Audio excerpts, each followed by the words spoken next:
Hola a todos, vamos con el video 2 de Taylor, donde vamos a ver varios ejemplos de cómo aplicar Taylor en distintos ejercicios. ¿Sí? Empecemos recordando rápidamente lo que decía el teorema, que decía que si una función tenía derivada de orden n continua en el punto que estuviéramos trabajando, a esa función la podíamos aproximar con un polinomio de grado n, que se obtenía con esta fórmula, ¿sí? Y la diferencia entre la función y el polinomio era un resto, ¿sí? Que cumplía que era un infinitésimo, o sea que tendía a cero, y que tendía a cero más rápido que x menos a la n. ¿Está? O sea, un infinitésimo de orden mayor que n. ¿Sí? Entonces, por ejemplo, ¿no? Ya habíamos visto cómo obtener el desarrollo de Taylor de la función exponencial en a igual 0 hasta orden 3, por ejemplo, ¿no? Básicamente lo que había que hacer era tomábamos nuestra función, como queríamos hasta orden 3, la derivamos 3 veces, ¿tá? Este era el caso más sencillo, porque la derivada siempre sea la x, ¿sí? Luego a cada una de estas funciones las evaluábamos en 0, ¿tá? En este caso, como son todas iguales, obviamente todas nos van a dar 1, ¿sí? Y bueno, con eso, sustituyendo, ¿tá? En lo que decía el teorema, ya podemos escribir el desarrollo de Taylor, ¿tá? O sea, el desarrollo de Taylor de orden 3 de la función e a la x es 1 más x más un medio de x2 más un seto de x3, ¿sí? Más el resto, ¿no? Recuerden que cuando queríamos poner el igual, la función igual, había que incluir el resto, ¿tá? Si no, le llamábamos p sub 3 a esto, este es el polinomio de Taylor, ¿sí? Pero ahí no podíamos poner que la función era igual. ¿Está bien? Así que esto es lo que llamábamos el desarrollo de Taylor de orden 3 de esa función. ¿Tá? Esto ya lo habíamos hecho, y por ejemplo lo habíamos utilizado como forma de hallar, por ejemplo, e a la 0,1, ¿no? ¿Tá? Lo que pretendemos ahora es ver otro tipo de aplicaciones de este resultado. ¿Sí? Fíjense, hay un resultado que es bien importante, que es el siguiente. ¿Sí? Cuando uno tiene suma de infinitésimos de distinto orden, recuerden que infinitésimos eran cosas que tendían a cero, ¿tá? O sea, tengo dos sumandos y los dos tienden a cero, ¿sí? Pero esos dos infinitésimos son de distinto orden, ¿tá? Bueno, entonces el resultado lo que nos dice es que la suma de esos infinitésimos de distinto orden es equivalente al de menor orden, ¿tá? Si recuerdan, algo similar pasaba con los infinitos, ¿no? Cuando ustedes tenían un polinomio y la x tendía a más infinito, ustedes solían quedarse con el de mayor orden, ¿no? Con el término de mayor grado del polinomio. Bueno, lo que nos está diciendo ahora es que cuando estamos hablando de infinitesimos, ¿sí? La cosa es al revés, ¿tá? O sea que la suma de infinitesimos de distinto orden es equivalente al de menor orden. Entonces, vamos a ver cómo podemos usar este resultado cuando tenemos un desarrollo de Taylor como este, ¿tá? Vamos a usar este como ejemplo, ¿sí? Entonces, fíjense, si yo este 1 que está acá en este desarrollo lo paso restando para el otro lado de la igualdad, nos queda esto, ¿no? Pasé el 1 restando, así que a la izquierda quedó e a la x menos 1, y todo lo demás quedó igual, ¿tá? A la derecha quedó x más un medio de x2 más un seto de x3 más el r sub 3 de x. Recordemos que esto que estábamos haciendo era el desarrollo de Taylor en a igual 0. ¿tá? O sea que esto funciona cerquita del 0. Ahora, cuando x tiende a 0, este sumando que está acá tiende a 0, o sea que es un infinitésimo. Este otro sumando de acá también tiende a 0, o sea que es otro infinitésimo. Lo mismo pasa con este y lo mismo pasa con el r sub 3, ¿no? ¿Sí?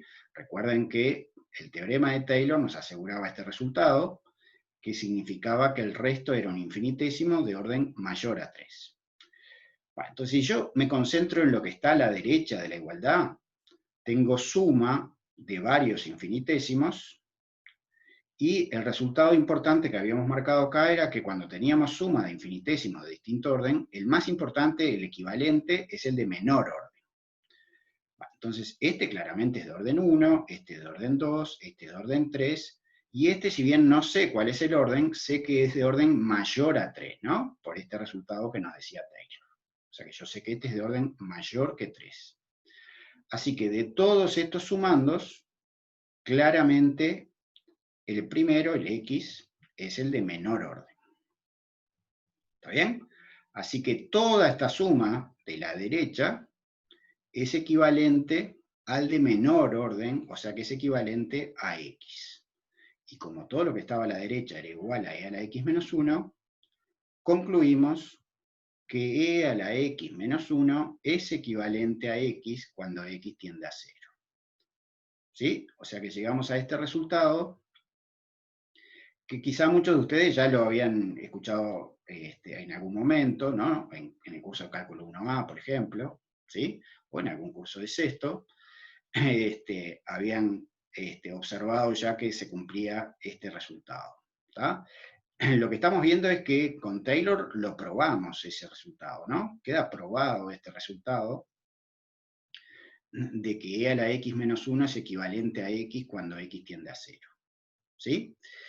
Pero no solo eso, sino que si bien lo conocían, con esta idea podemos generar otros equivalentes que quizá no conozcan, ¿no? O sea, yo no preciso conocerlos de antemano, ¿tá? Por ejemplo, si vuelvo a esta segunda igualdad que habíamos obtenido, y hago lo mismo que hicimos acá con el 1, que lo pasamos restando, ahora paso esta X restando para allá, ¿sí?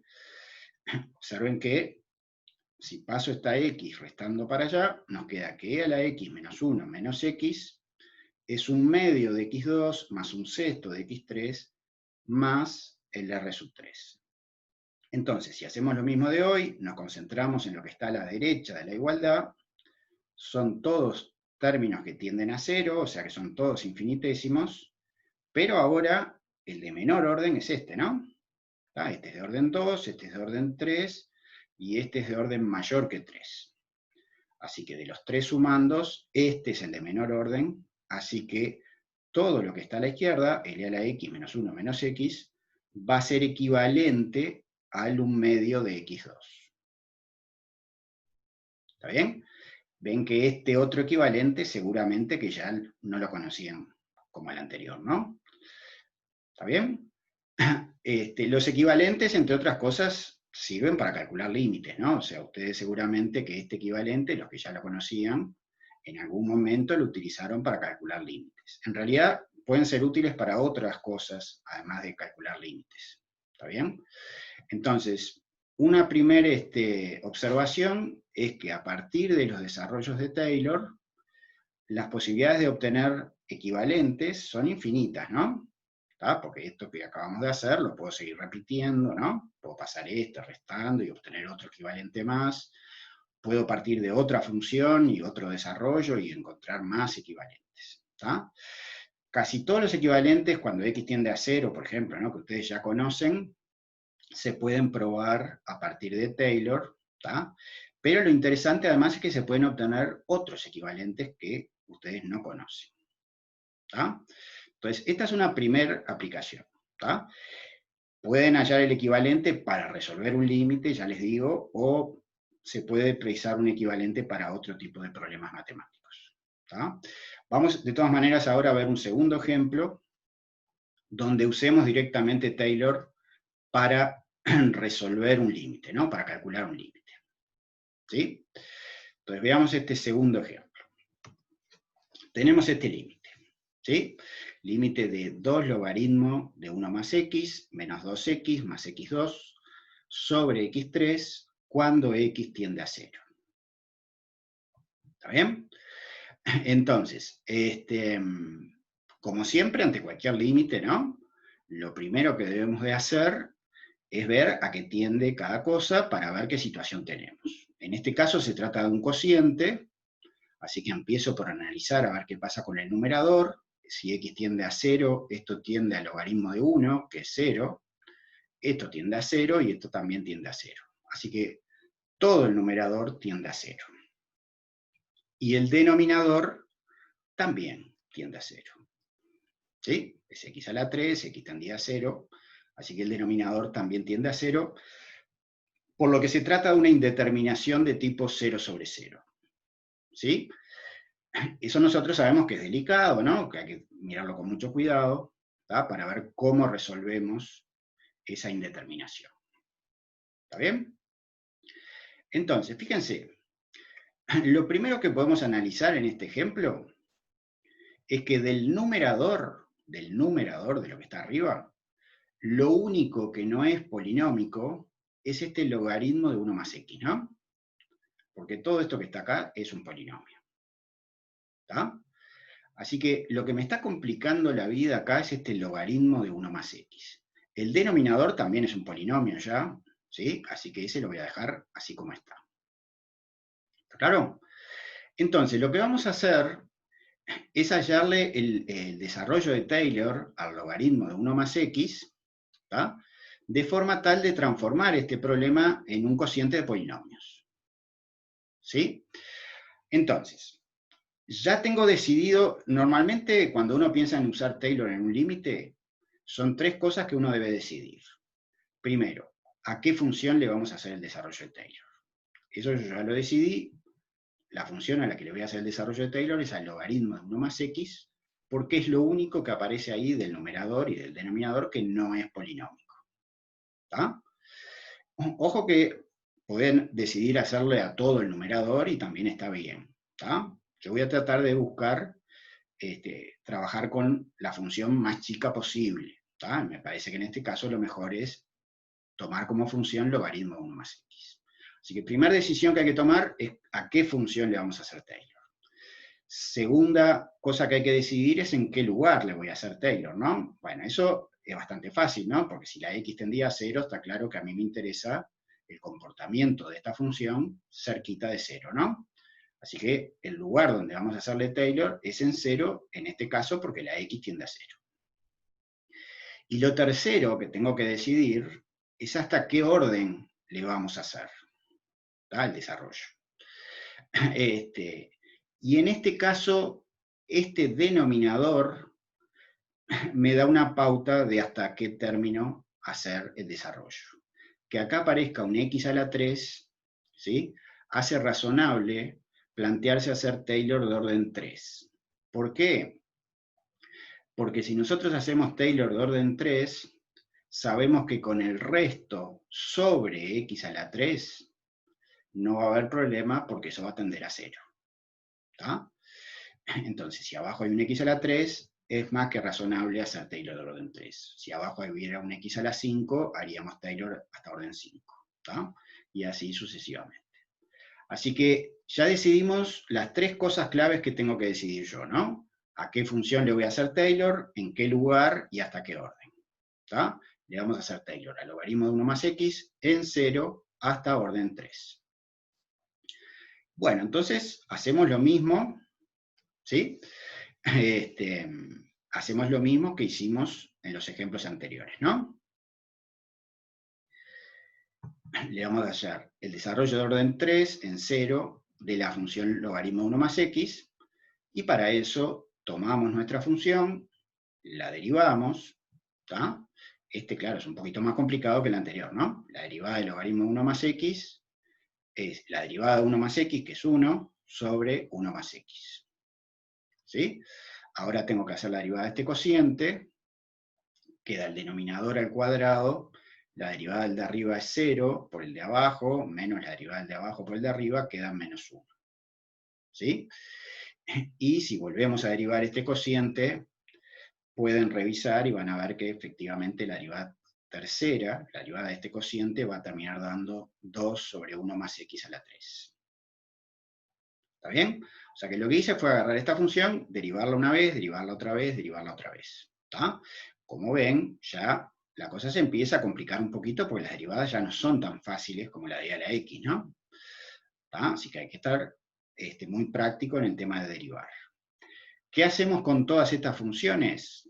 Bueno, todas las evaluamos en el punto que vamos a trabajar, que es el 0, ¿no? estábamos trabajando en 0. Entonces, f de 0 queda logaritmo de 1, que es 0, f' de 0 queda 1 sobre 1, o sea, queda 1, f segunda de 0, acá queda 1, pero acá hay un menos, así que da menos 1, y f tercera de 0 queda 2 sobre 1, o sea que es 2. ¿Está?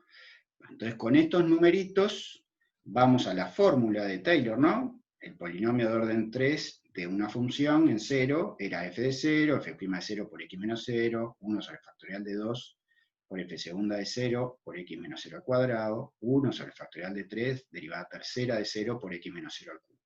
¿Sí? Bueno, entonces, f de 0 nos dio 0, así que cambio acá por 0, f' de 0 nos dio 1, así que ahí cambiamos por 1, f segunda de 0 nos dio menos 1, y f tercera nos dio 2. ¿Está? Así que, sustituyendo ahí, nos queda el polinomio de Taylor de la función logaritmo de 1 más x. ¿Está?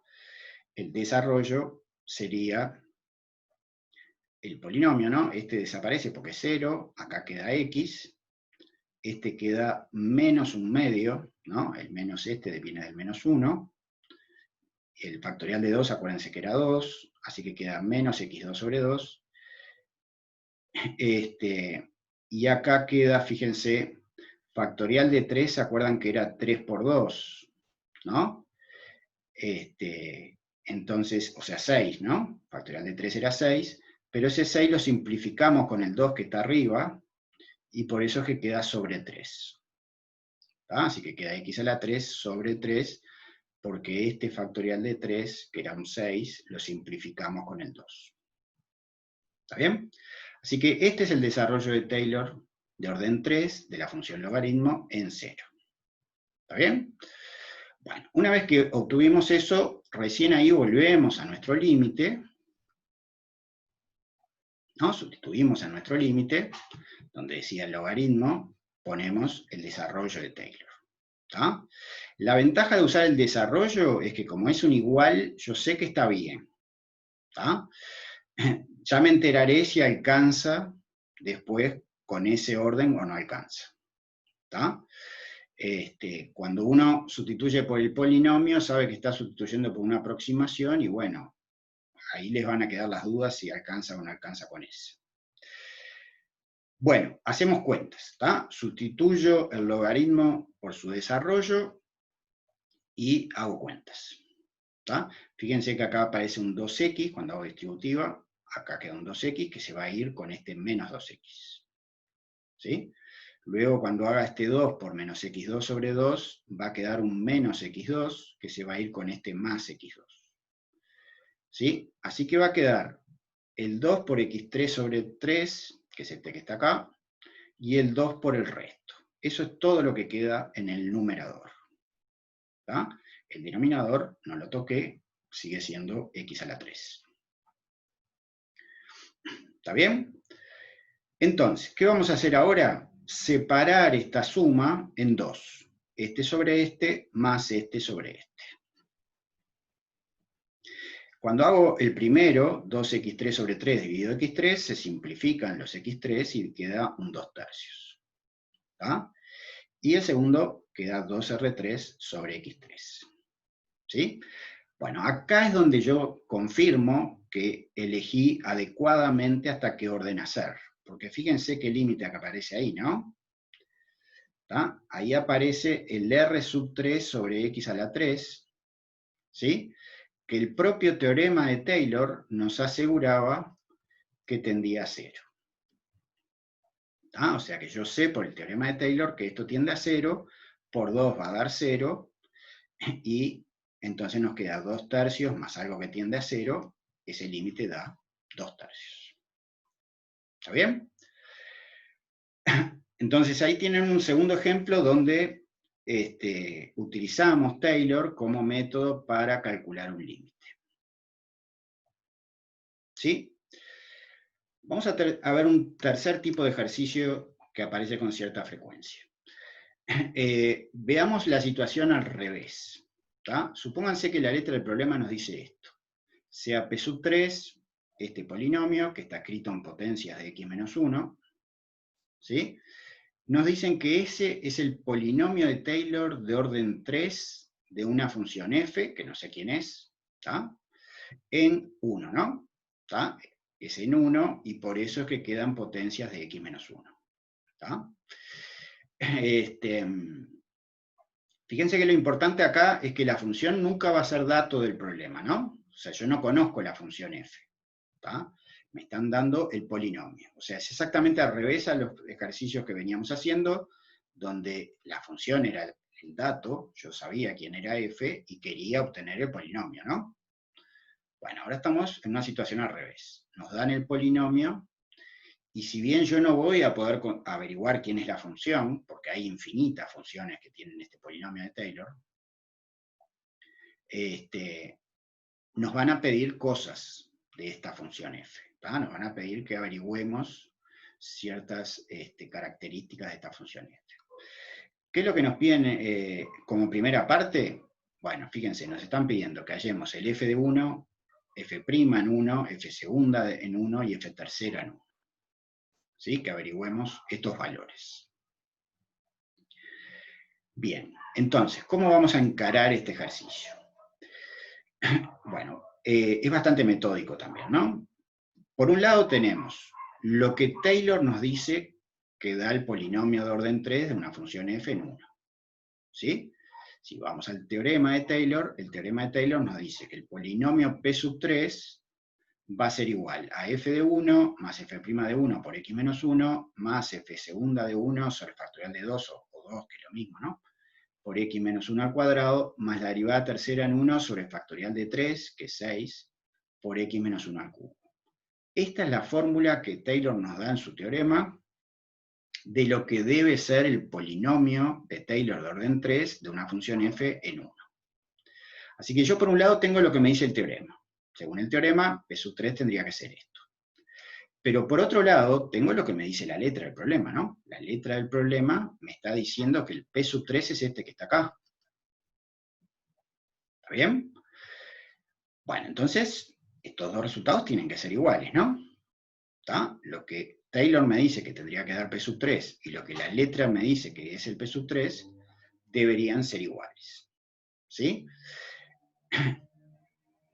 Así que los igualo. ¿Está? Igualamos lo que dice Taylor a lo que me dice la letra. ¿Sí?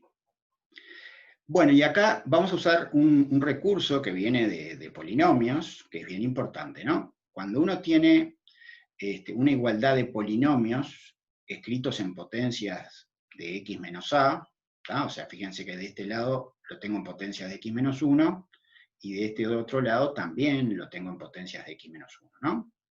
¿Sí? Entonces, para que esos dos polinomios sean iguales, deben coincidir coeficiente a coeficiente. ¿tá? Cuando yo tengo escrito el polinomio en potencias de x menos a de los dos lados, ¿sí? La única manera de que estos dos polinomios sean iguales es que sean iguales coeficiente a coeficiente. ¿Sí? Para eso, primero que nada, observen que en el que me daban en la letra del ejercicio, falta el término en x menos 1, ¿no? Salto del término independiente al término en x menos 1 al cuadrado. Bueno, entonces vamos a agregarlo, está claro que lo que está pasando acá es que el término en x menos 1 es 0, ¿no? El coeficiente en x menos 1 es 0. O sea que copié esto que está acá, agregando este término acá para que quede claro, ¿no? Que el coeficiente en x menos 1 es un 0. ¿tá? Y por eso acá no aparece. Bueno, entonces ahora sí, ¿no? Decimos, bueno, el término independiente tiene que ser igual al término independiente. El coeficiente en x menos 1 tiene que ser igual al coeficiente en x menos 1. El coeficiente en x menos 1 al cuadrado tiene que ser igual al coeficiente en x menos 1 al cuadrado, y el coeficiente en x menos 1 al cubo tiene que ser igual al coeficiente en x menos 1 al cubo. ¿Sí?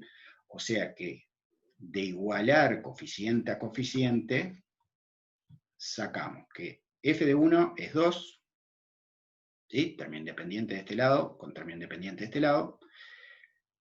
f' de 1 es el coeficiente en x menos 1 de este lado, tiene que ser igual al coeficiente en x menos 1 de este lado, que es 0. La derivada segunda sobre 2, que es el coeficiente en x menos 1 al cuadrado, tiene que ser igual a menos 3, que es el coeficiente en x menos 1 al cuadrado de este otro lado. Y la derivada tercera sobre 6, que es el coeficiente en x menos 1 al cubo, tiene que ser igual a 2, que es el coeficiente en x menos 1 al cubo de este otro lado. ¿Está? Bueno, acá ya tengo f de 1 y acá tengo f' de 1, ¿sí? De acá es muy fácil despejar f segunda de 1, es pasar el 2 multiplicando, y de acá es muy fácil despejar el f tercera de 1, es pasar el 6 multiplicando, con lo que obtengo esos resultados, que eran los que me preguntaba el ejercicio. ¿Está? Acá hay que tener mucho cuidado, que claro, como uno recuerda, ¿sí?, que los coeficientes del polinomio de Taylor tenían que ver con las derivadas, es bastante común el error de pensar que esta es la derivada segunda y esta es la derivada tercera. ¿Está? Y bueno, no lo es, ¿no? Porque está el factorial de n que hay que despejarlo, ¿no? Hay que pasarlo para el otro lado, y entonces los resultados dan otra cosa. ¿Está? Hay que tener cuidado con ese error clásico en este tipo de problemas. ¿Sí? Bien, así que tenemos una primera parte de cómo, si me dan el polinomio de Taylor, ¿tá?, de una función, yo puedo averiguar ciertas cosas de esa función, ¿no? Averigué estos valores, que era lo que me pedía el problema. Vamos a ver una segunda parte de este mismo ejercicio, ¿tá? O sea, mantenemos este dato, ¿no?, y todo esto que obtuvimos, y vamos a suponer que nos preguntan, como segunda parte del ejercicio, que analicemos si la función presenta en 1 un extremo relativo. Y en caso de que sí lo tenga, que digamos que lo clasifiquemos, ¿no? Clasificarlo es decir si es un máximo, si es un mínimo. ¿Sí? Los extremos relativos eran eso, ¿no? Los máximos relativos y los mínimos relativos. Bien, entonces ustedes recordarán de 1a, ¿sí?, que tenían un teoremita que decía que si una función tenía un extremo relativo en un punto y existía la derivada, esta tenía que valer 0. ¿Está bien? Entonces, es más que razonable que empecemos por mirar cuánto nos dio la derivada. ¿Está? Y efectivamente, la derivada en 1 nos había dado 0, ¿no? ¿Se acuerdan que no había término en x menos 1? Y eso terminó generando este resultado. ¿Sí? Que la derivada primera en 1 da 0. Ahora, mucho cuidado, ¿no? Que la derivada primera en 1 nos da 0, significa que 1 es un candidato a ser extremo relativo. Pero yo no estoy seguro todavía si eso no es. ¿Está? Es candidato. ¿Está? No alcanza con esto para poder afirmar que efectivamente hay un extremo relativo. ¿Está bien? Entonces, ¿qué podíamos hacer con los datos que tenemos nosotros en este problema? ¿No? Recuerden que la función no la conozco. ¿Está? Entonces, yo, por ejemplo, no conozco cuánto vale f' de x. ¿No? Porque seguramente en algún momento ustedes en 1a le estudiaban el signo a la derivada y de ahí decían si era máximo o si era mínimo. No estoy en condiciones de hacer eso porque no sé cuánto es el f' de x. Apenas pudimos averiguar cuánto es f' de 1. ¿Sí? Ahora, tenemos otro resultado, ¿no? Sabemos que f' de 1 es 0 y además sabemos que la derivada segunda nos dio menos 6. ¿Sí? Entonces, ¿qué miramos de este resultado? Que nos dio negativa. ¿Tá? La derivada segunda nos dio negativa. ¿Sí? Entonces, que la derivada segunda sea negativa significa que la concavidad es negativa, ¿no? ¿Tá? Así que tengo un punto donde la tangente es horizontal, porque la derivada primera es 0, y como la concavidad es negativa, esa función está por debajo de la tangente. ¿Tá? Así que si derivada primera en el punto es 0 y derivada segunda en el punto es negativa, eso nos permitía asegurar ahora sí que se trata de un máximo relativo. ¿Tá? Recuerden que si la derivada primera era 0 y la derivada segunda era positiva, ahí podíamos afirmar que era un mínimo relativo. ¿Tá? O sea que observando cuánto nos dio la derivada primera y la derivada segunda, podemos responder la pregunta sin saber quién era la función f. ¿Tá? sea, yo no sé quién es esta función f, pero sé que en a igual 1 tiene un máximo relativo. ¿Está bien? Bueno, estas son algunas de las aplicaciones y de los tipos de ejercicios que les pueden aparecer de Taylor. ¿Está bien? En un posterior video vamos a ver alguna aplicación más. ¿Sí? Bueno, por este video es todo.